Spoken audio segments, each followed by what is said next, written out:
এইটো চাওক আগৰ যিবিলাক ভিডিঅ' দিছিলোঁ যে বৰুণ মণ্ডল হ'লে ধাৰাসাৰ বতাহ বৰষুণ শিলাবৃষ্টি বানপানী এইবিলাক হয়।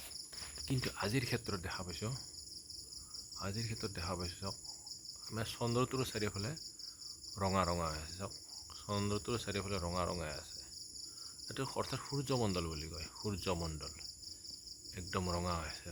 চাৰিওফালে এটা গোলাকাৰ হিচাপে ৰঙা হৈ আছে। চাওকচোন এই চাওক আমাৰ ককা আইতাহঁতে কৈছিল যে সূৰ্য চন্দ্ৰৰ চাৰিওফালে যদি গোলাকাৰ হৈ থাকে, চন্দ্ৰটোৰ মাজত চাৰিওফালে ৰঙা হৈ থাকে, এইটো সূৰ্যমণ্ডল বুলি কয়।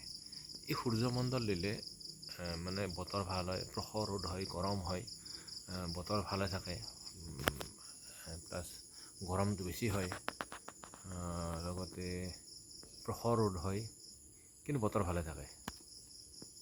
প্ৰখৰ ৰ'দ হ'ব পাৰে, কিন্তু ককা আইতাই কৈছিল এইটো কথা কৈছিল যে চন্দ্ৰৰ চাৰিওফালে যদি ৰঙা থাকে এইটো সূৰ্যমণ্ডল বুলি কয়। এই মণ্ডল যদি দেখা পায় নিশ্চিন্তভাৱে কৈছিল যে অহাকালিৰ পৰা বতৰ ভাল হ'ব, প্ৰখৰ ৰ'দ হ'ব, বতৰ খুবেই ভাল হ'ব। এইবিলাক ককা আইতাতে আমাক কৈছিল, সৰুতে কোৱা কথা। গতিকে এইবিলাক হ'ল ককা আইতাহঁতৰ ভৱিষ্যতবাণী আছিল।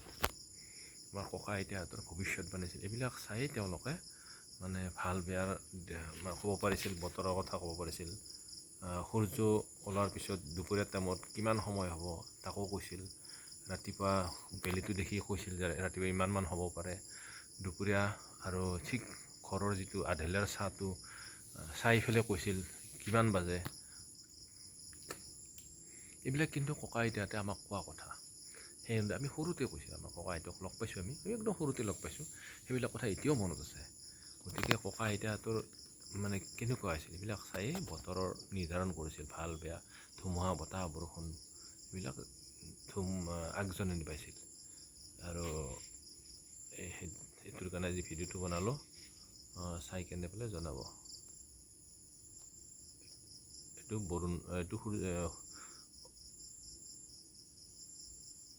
এইটো অগ্নিমণ্ডল বুলি কয়, অগ্নিমণ্ডল।